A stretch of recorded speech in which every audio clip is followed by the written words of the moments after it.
মৃত্যু সবার জন্য অবধারিত, এমনকি মালাকুল মউতকেও একদিন মৃত্যুর কোলে ঢোলা পড়তে হবে। সর্বশেষ যেদিন আল্লাহ ওনাকে জিজ্ঞাসা করবে কে বাকি, তো উনি বলবে আনা ওয়া আনতাল হাইয়ুল্লাযী লা তামুত, আমি আর আপনি চিরঞ্জীব। তো আল্লাহ বলবে ফাতামুত আনতা, এবার তুমি মরো, লিআন্নাকা তাহতা আরশি, তুমি আমার আরশের নিচে। ওয়া ইন্নী কাতাবতুল মাউতা আলা মান তাহতা আরশি, আমার আরশের নিচে যে আছে তার জন্য মৃত্যু অবধারিত। বিদায় মৃত্যুর যাতনা আল্লাহ ওনার উপরও ঢালবেন। ওই দিন উনি চিৎকার দিবে আর বলবে লাউ আলিমতু সাকরাতাল মাউত মা কবাস্তু আরওয়াহাল মুমিনিন, মৃত্যু সম্বন্ধে যদি আমার কিঞ্চিত ধারণাও থাকতো তো কোনো মোমেন মুসলমানকে আমি এত কষ্ট দিয়ে কোনোদিন উঠায় নিয়ে আসতাম না। বিদায় আপনি যেখানেই থাকেন, ২৫০০-এ থাকেন আর ২৫ কোটিতে থাকেন, আপনাদের থানার নাম তো মাত্র ২৫০০। আপনি ২৫০০-এ থাকেন আর ২৫ কোটিতে থাকেন, সবাই কিন্তু আমরা যাত্রী। আবার অন্যদিকে কথাটা প্রবাহিত করেন না, বুঝানোর জন্য বলতেছি। যেখানেই আমি থাকি, অট্টালিকায় থাকি আর কুড়ের ঘরে থাকি, আপনি আর আমি কিন্তু যাত্রী। বিদায় যদি আপনি ভাবেন যে আমি যাত্রী, আমাকে গন্তব্য পৌঁছতে হবে, তাহলে প্রস্তুতি অবশ্যই নিতে হবে। এইখান থেকে যে প্রস্তুতি নিয়ে যাবে সেই আখেরাতে ইজ্জত পাবে, সম্মান পাবে, স্থান পাবে, জায়গা পাবে। কেননা দুনিয়ার কোনো জিনিসের মাধ্যমে আল্লাহ কাউকে মূল্যায়ন করবে না। দুনিয়ার মানুষকে হাজারো জিনিস দ্বারা মূল্যায়ন করে। দুনিয়া হাজারো জিনিসের মাধ্যমে মূল্যায়িত হয়। কেউ যৌবন দ্বারা মূল্যায়িত, কেউ শিক্ষা দ্বারা মূল্যায়িত, কেউ দীক্ষা দ্বারা মূল্যায়িত, কেউ টাকা দ্বারা মূল্যায়িত, কেউ পয়সা দ্বারা মূল্যায়িত, কেউ পদ দ্বারা মূল্যায়িত। এমনও আছে যে মানুষ দেশ দ্বারাও মূল্যায়িত হয়। বুঝানোর জন্য বলতেছি, যেমন আমেরিকান মানুষ দেখলেই আমাদের চক্ষু কপালে ওঠে, আমেরিকা, ঠিক না? কি বিরাট বড় কিছু একটা, ঠিক না? মূল্যায়ন করি না আমেরিকান, ক্যানাডিয়ান, অস্ট্রেলিয়ান, ইউরোপিয়ান, ঠিক না? তো মানুষ জাগার দ্বারাও মূল্যায়িত হয়। গুলশানের মানুষ শুনলেই গুলশান, বনানী, ধানমন্ডি, সবাই ভাবে ওইখানে থাকে মানে বড় লোকই। কিন্তু গুলশানের মানুষের চাকরও থাকে। এই চাকরগুলা কি অন্য এলাকায় থাকে নাকি? ওরা গুলশানেই থাকে। কিন্তু জাগারও একটা প্রভাব আমাদের ভিতরে আছে। দুনিয়ায় মূল্যায়িত হওয়ার হাজারো পন্থা আছে, এতগুলা গুনতে গেলে রাতও ছোট হয়ে যাবে, সময় কম হয়ে যাবে। হাজারো দেখানো যায় মূল্যায়িত হওয়ার। দুনিয়ায় হাজারো জিনিস আছে মূল্যায়িত হওয়ার, কিন্তু আমরা যেই জায়গার দিকে যাত্রী, যেইখানে আমরা পৌঁছবো, কসম খোদার ওইখানে মূল্যায়িত হওয়ার মাত্র একটা জিনিসই আছে, কিচ্ছু। এক জিনিস দ্বারাই ওইখানে মূল্যায়িত হবে, কোনো বংশ দ্বারা কেউ ওইখানে মূল্যায়িত হবে না। যদি হইতো তাহলে আবু তালেব সবচেয়ে বড় মূল্য রাখার মতো ব্যক্তিত্ব ছিলেন। আবু তালেবের সবচেয়ে বেশি মূল্য হতো। আবু তালেব শরীফ কুরাইশি, শুধু কুরাইশি ছিলেন না, আবু তালেব হাশিমিও ছিলেন। আমি দুই একটা জিনিস আপনাকে দেখাই। শুধু হাশিমি ছিলেন না, আল্লাহ রসুলের চাচা সম্পর্কে আপন চাচা ছিলেন। শুধু চাচা ছিলেন না, ব্লাডের কানেকশন ছিল, ব্লাডের সম্পর্ক ছিল, রক্তের সম্পর্ক। যদি আল্লাহ রসুলের ছোঁয়া পাইলে ভাগ্য খোলে, তো যেই রক্ত আল্লাহ রসুলের শিরা উপশিরায় দৌড়াইতেছেন, ওই রক্তই কিন্তু আবু তালেবের শিরায় উপশিরায় দৌড়াইতেছে। চাচা বাবার জায়গায় হয়, আমার উক্তি আর যুক্তি না। আল্লাহ রসুল বলতেছেন আল আম্মু বিমানজিলাতিল আব। আজকে তো আমাদের সমাজে বাপেরই মর্যাদা নেই, চাচার মর্যাদা হবে তো হবে কর্তিকা।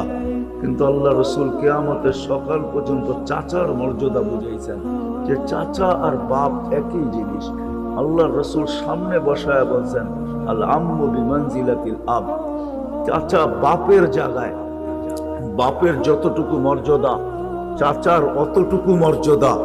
আল্লাহ রসুল সারা দুনিয়ায় শিখাইছেন। শুনাইছেন, জানাইছেন। ওই চাচার শরীরে যেই রক্ত, বাতিজার শরীরে একই রক্ত। ছোঁয়া পাইলে যদি ভাগ্য খোলে, আমি দুটা দেখাইতেছি, শুধু ছোঁয়া পাইলে ভাগ্য খোলে না, ছোঁয়া পাইলে আগুন পর্যন্ত হারাম হয়ে যায়।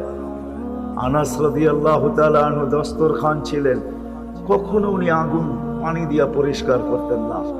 যখনই পরিষ্কার করার প্রয়োজন হতো তো আগুনে নিক্ষেপ করতেন, আগুন ময়লা খায়া ফেলতো, দস্তরখানকে চকচকা করে ফেরত দিত। এক সাহাবী জিজ্ঞাসা করছে, এই জাদু পাইলা তো পাইলা কোত্থেকা?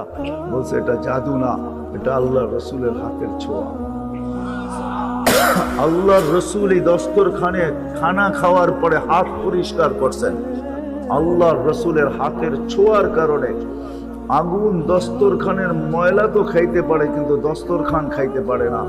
যদি হাতের ছোঁয়া পাইলে আগুন ওটাকে খাইতে না পারে, জ্বালাইতে না পারে, তো আবু তালেবের শিরায় উপশিরায় মুহাম্মদুর রাসূলুল্লাহ সাল্লাল্লাহু আলাইহি ওয়াসাল্লামের একই বংশের রক্ত দৌড়াইতেছিল।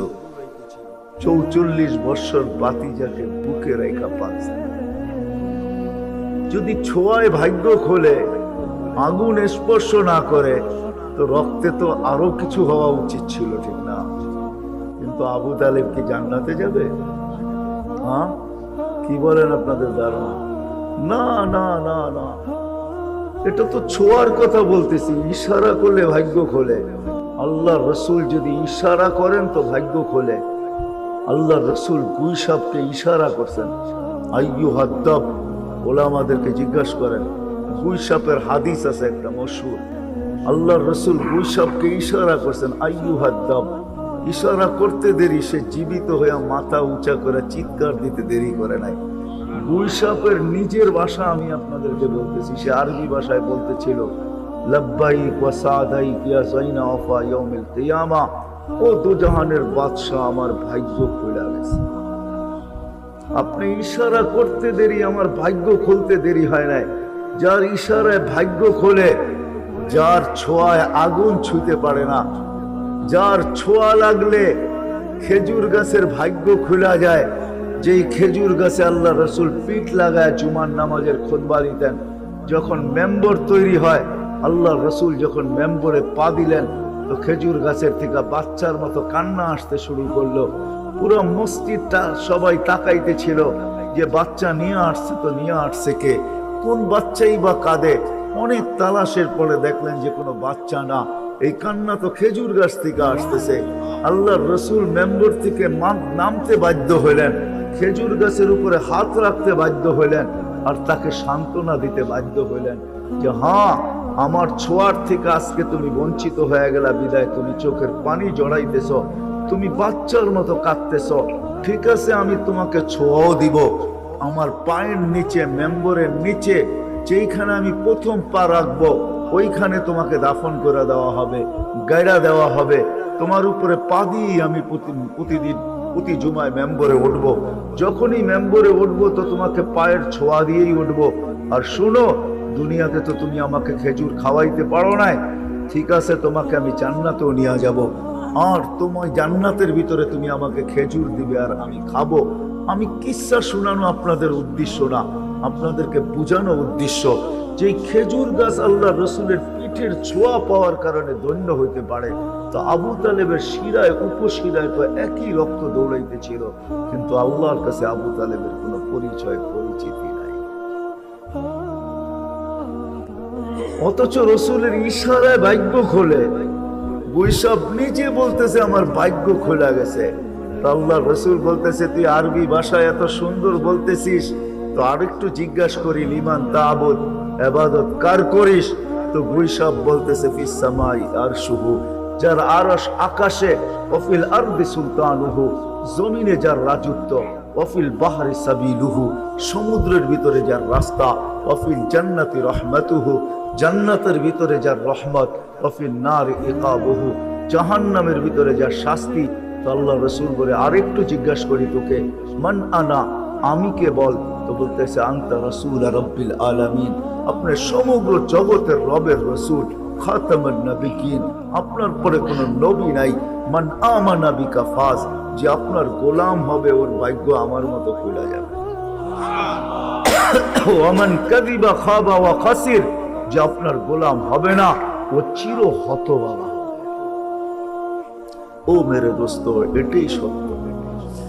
দুনিয়ায় পরিচয় পরিচিতির হাজারো লাইন আছে, মূল্যায়িত হওয়ার হাজারো লাইন আছে, কিন্তু যেই দিকের যাত্রী আমরা, সবাইকে যেখানে পরিসমাপ্তি ঘটাইতে হবে, সবাইকে চাইতে হবে। করোনা ডেলি আমাদেরকে আপডেট দেখাইতেছে, করোনা ডেলি আপডেট দেখায় দুনিয়ার থেকে এত হাজার মানুষ উঠা যাইতেছে। শুধু করোনার আপডেট মিডিয়ায় আসে বিদায় আমরা দেখতেছি এত হাজার। যদি সমগ্র দুনিয়ায় বিভিন্ন রোগে বিভিন্ন অবস্থায় যত লোক মারা যায় সব যদি ডেলি মিডিয়াওয়ালারা আপডেট দিত, তাহলে মনে হয় আমরা এতদিনে পাগলই হয়ে যেতাম। কেননা ডেলি 3 থেকে 3.5 লক্ষ মানুষ ডেলি বিভিন্ন কারণে দুনিয়ার থেকে শূন্য হতেছে। একদিন আসবে আপনি আর আমিও চলে যাব, শুধু ঐতিহ্যগুলা থেকে যাবে। আরেকদিন আসবে দুনিয়াই থাকবে না। আজকেও হাজারো ঐতিহ্য আমাদের দেশেও আছে, অনেক ঐতিহ্য। সোনারগাঁও বেশি দূরে না, আপনাদের জেলারই একটা থানা। হ্যাঁ ঈশাখা নাই, কিন্তু সোনারগাঁও আছে, এটাই সত্য। এটা তো দুনিয়ার দিক দিয়া, ঈশাখা নাই, সোনারগাঁও আছে। দিনের দিক দিয়েও একজন আছে, সোনারগাঁও আছে, কিন্তু আবু তৈয়ামা রহমতুল্লাহ আলাই নাই। আবু তৈয়ামা নাই, যিনি 1268 সনে এই নারায়ণগঞ্জের সোনারগাঁর বুকের ভিতরে ইসলামের সর্বপ্রথম চেরাগ জ্বালাইছেন, মাদ্রাসার বুনিয়াদ রাখছেন।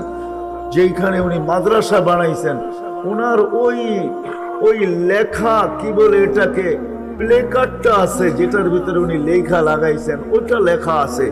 এখনো সোল লেখার পাথরটা আছে, কিন্তু উনি নাই। এটাই সত্য। একদিন আসবে আপনার আমি থাকবো না। আমরা সবাই আখিরাতের যাত্রী, কিন্তু দুনিয়ায় হাজারো পরিচয় পরিচিতির ব্যবস্থা আছে, হাজারো লাইনে মানুষ মূল্যায়িত হয়। মানুষকে হাজারো ভাবে মানুষ মূল্যায়িত করে, হাজারো জিনিসের জন্য মূল্যায়িত করে, মূল্য দেয়। এমনকি মালাও পড়ায়, এমনকি ফুলের মালার জায়গায় টাকার মালাও পড়ায়, এমনকি আরো উচ্চ শিখরেও উঠায়।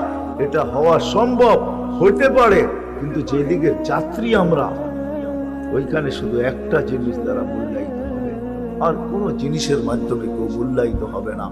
আমি একটাই দেখাইলাম যে আবু তালেব না বংশের কারণে মূল্যায়িত, না সম্পর্কের কারণে মূল্যায়িত, না রক্তের কারণে মূল্যায়িত। যদি আপনি বলবেন যে এটা একটু রক্ত দূরের, তাহলে আরেকটু কাছের আপনাকে আমি রক্ত দেখাইতেছি। নবীর শরীরে যেই রক্ত, বাপের শরীরে যেই রক্ত দৌড়ায়, সন্তানের শরীরে ওই রক্তই দৌড়ায়। সন্তান মা বাবার অংশ হয়, অংশ। আল্লাহর রাসূল ফাতেমা রাদিয়াল্লাহু তাআলা আনহুকে বসায়া বলেছেন, ফাতেমা তু বুযআতুন মিন্নি, ফাতেমা আমার অংশ। মান আযাহা ফাকাদ আযানি, যে ফাতেমাকে কষ্ট দিবে সেজন্য আমাকে কষ্ট দিল। আল্লাহর রাসূল, আমি এটাও দেখাইতেছি, সন্তান ওলামারা জানে বাজিয়াত জুজিয়াত বাজিয়াতের মাসলা, মা বাবার অংশ হয়, মা বাবার মাধ্যমেই তার অস্তিত্ব ঘটে। নূহ আলাইহিস সালামের ছেলে, নূহ আলাইহিস সালাম কোনো নবী না, বরং রসুল।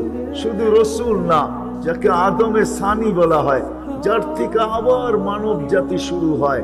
শুধু এইখানেই শেষ না, যিনি উলুল আজমি মিনার রসুল, 5 জন রসুলের ভিতরে একজন যিনি নূহ আলাইহিস সালাম, ওনার ছেলে। কিন্তু আল্লাহ বলতেছে ইন্নাহু লাইসা মিন আহলিক ইন্নাহু আমালুন গায়রু সালেহ। আল্লাহ বলতেছে তোমার কোনো পরিচয় পরিচিতি আমার কাছে নাই। বিধায় আমি যদি টানতে চাই তো আরো দেখাইতে পারবো। আল্লাহ দুনিয়ার কোনো পরিচয় পরিচিতির দ্বারা কাউকে মূল্যায়িত করেন না। কেউ মূল্য আল্লাহর কাছে পায় না, মানুষের কাছে মানুষ মূল্য পাইতে পারে।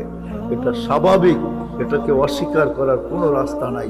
মানুষ হাজারো ভাবে মূল্যায়িত হতে পারে, হাজারো ভাবে দামি হতে পারে, হাজারো ভাবে মানুষের শ্রদ্ধার পাত্র হতে পারে, হাজারো ভাবে সালাম পাইতে পারে, হাজারো ভাবে সম্মান পাইতে পারে।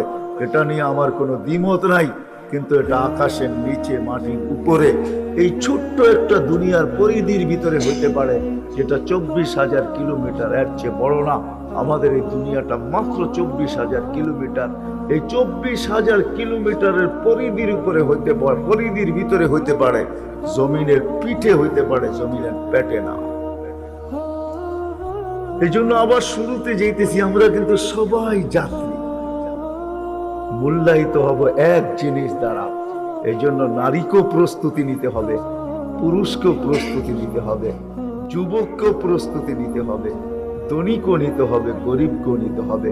যে প্রস্তুতি না নেওয়া যাবে, এটাও সত্য, ওইখানে সময় পাওয়া যাবে কিন্তু প্রস্তুত হওয়ার কোনো সুযোগ পাওয়া যাবে না। আজকে সময় হয়তো কম, 60-70 বৎসরের সময় আজকে, এর বেশি আল্লাহ কাউকে দেন না এবং দিবেনও না। যাদেরকে দিবেন তাদের সংখ্যা অতি অল্প। এটা আমার কথা না, আল্লাহ রসুলের কথা। আমার উম্মতি বাইনা 60 ও 70, কলিলুম মা ইয়াতাজাওয়াজুন। আমার উম্মত 60 পাবে অথবা 70 পাবে, এর চেয়ে বেশি যারা পাবে তাদেরকে হাতের করে গোনা যাবে। বিদায় এখানে সময় কম, সুযোগ কম, সময় কম, সুযোগ কম, কিন্তু এখানে প্রস্তুতির মূল্য আছে, এইখানে প্রস্তুতি নেওয়ার ক্ষেত্র আছে। ওইখানে সময় পাওয়া যাবে, মূল্য পাওয়া যাবে না। সময় পাওয়া যাবে, ওটা ক্ষেত্র হবে না। এইখানেই ক্ষেত্র প্রস্তুতি। এই জন্য আল্লাহ রসুল বুঝাইতে চেষ্টা করছেন। আমরা আপনাদেরকে বুঝাইতে পারি, আল্লাহ মানুষকে বুঝায়, রসুল মানুষকে বুঝায়, বাধ্য করে না। আল্লাহ কাউকে বাধ্য করেন নাই।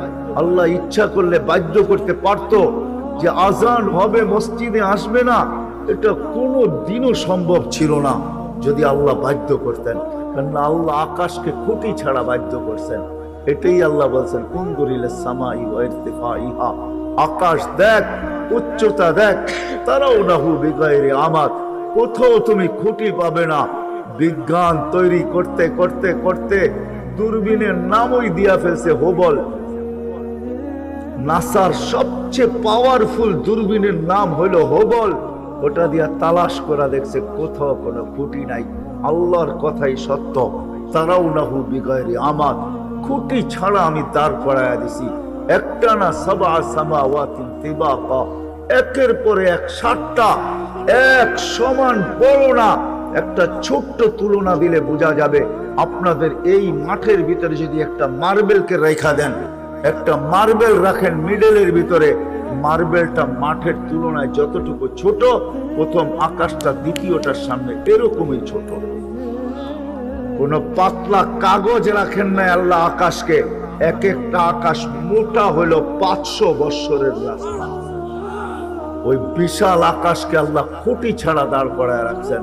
আল্লাহ বলে, তোমাকে আমি বাধ্য করতে পারতাম, আজান হবে আর তুমি আসবে না, তুমি বলবে আমি ব্যস্ত। সবাই আমরা বলি ব্যস্ত। গ্রাম বলেন আর গঞ্জ বলেন, হাট বলেন আর বাজার বলেন, গ্রাম বলেন আর শহর বলেন, হাট বলেন আর বাজার বলেন, ক্ষেত বলেন আর খামার বলেন, অফিস বলেন আর আদালত বলেন, মিল বলেন আর কারখানা বলেন, রোড বলেন আর ঘাট বলেন, প্রত্যেক স্থানের মানুষ আজান শুনে তারপরও বলে ব্যস্ত। শ্রেণী হিসাবে বলেন, যুবক বলেন আর বৃদ্ধ বলেন, নারী বলেন পুরুষ বলেন, প্রত্যেক ব্যক্তি আজানের আওয়াজ শুনে কিন্তু বলে ব্যস্ত। ঠিক না? সবাই আমরা বলি ব্যস্ত। ডাকে কে? আল্লাহ ডাকে। আল্লাহ রাগ হয় না, রাগ হয়ে যাবেন। সামান্য দুনিয়ার পদের মানুষ ফোন করলে লুঙ্গির খবর থাকে না, ঠিক না?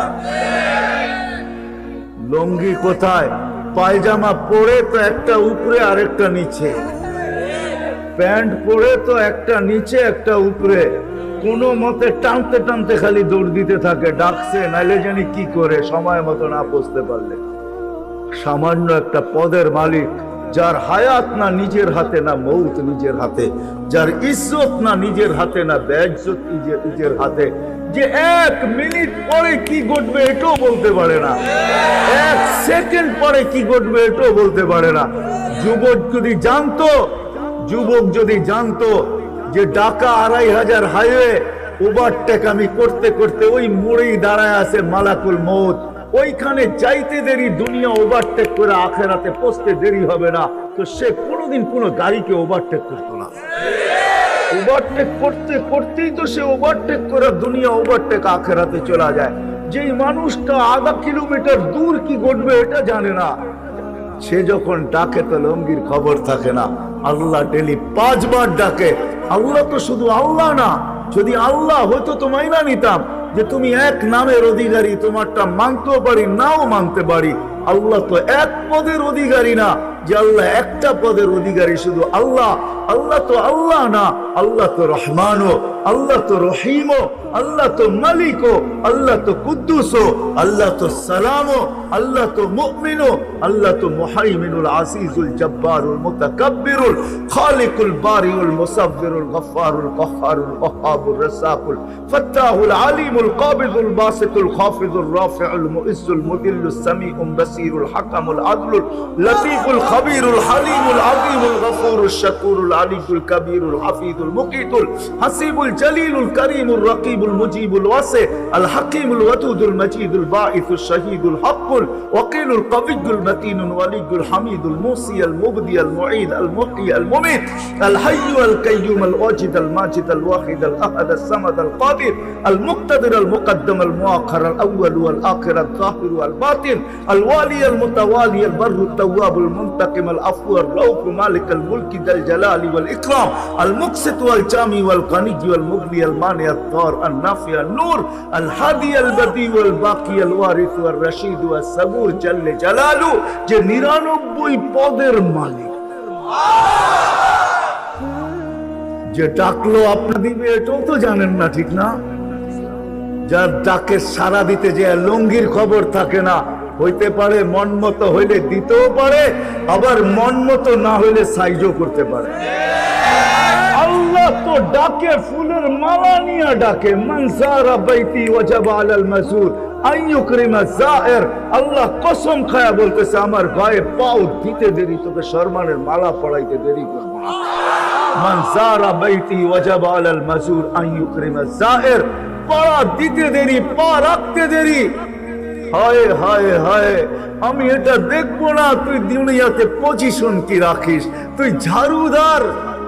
হায় হায়, তুই বাজারের চকিদার কিনা, ঝাড়ুদার কিনা, তুই গরিব কিনা, তুই দড়ি কিনা, আমি কোনোটাই দেখবো না। আমি তো দেখবো পা রাখলো কে, পা রাখতে দেরি, মালা পড়াইতে দেরি। কে মালা পড়াবে? আল্লাহ। আল্লাহ বলে শুধু মালা পড়াবো না, সেজদায় মাথা রাখতে দেরি, তোরার আমার মাঝের পর্দা সরাইতে দেরি। হাদিসে আছে ইদা সাজাদাল আবদ, যখন সেজদায় যায় বান্দার বান্দি, তো সেজদায় যাইতে দেরি আল্লাহ চিৎকার দিতে দেরি করেন না। বলেন মালাইকাতি ইরফা হিজাব বাইনি ওয়া বাইনা আবদি, ও ফেরেশতারা সরা, সব পর্দা সরা, পড়া সব পর্দা সরা। ফেরেশতারা জিজ্ঞাসা করে কেন পর্দা সরাবো? বলে ইদা নিউনাজি আবদি ওয়া আবদাতি, বান্দা বান্দি আমার সাথে কথা বলবে, সরা পর্দা সরা। কিন্তু এটা সব উম্মতের জন্য ছিল না, এই উম্মতের জন্য। মুসা আলাইহিস সালামও কথা বলছেন পর্দার এই পার আর ওই পার। এটা তো মুহাম্মদুর রাসূলুল্লাহ সুবাদে আপনাকে আমাকে আল্লাহ গিফট দিয়েছেন যে আমার বন্ধুর উম্মত পর্দার আড়াল থেকে কথা বলি তো বলি কি কইরা, কথা বলে তো বলে কি কইরা। পর্দা সরা, এটা আমার বন্ধুর উম্মত বইলা কথা, কোনো পর্দা থাকবে না, পর্দা কথা বলবে পর্দা ছাড়া। শুধু এইখানেই তো শেষ না, আল্লাহ বলে সাজাদা, যখন তুমি সেজদা করো, আস-সাজিদু ইয়াসজুদু আলা কাদামাইর রহমান, তুমি সেজদা করতে দেরি আমার কুদরতি পায়ে ওইখানে আমি রাখতে দেরি করি না। তুমি আমার কুদরতি পায়ে মাথা ঠেকায়া দিয়ে আমার সাথে কথা বলো।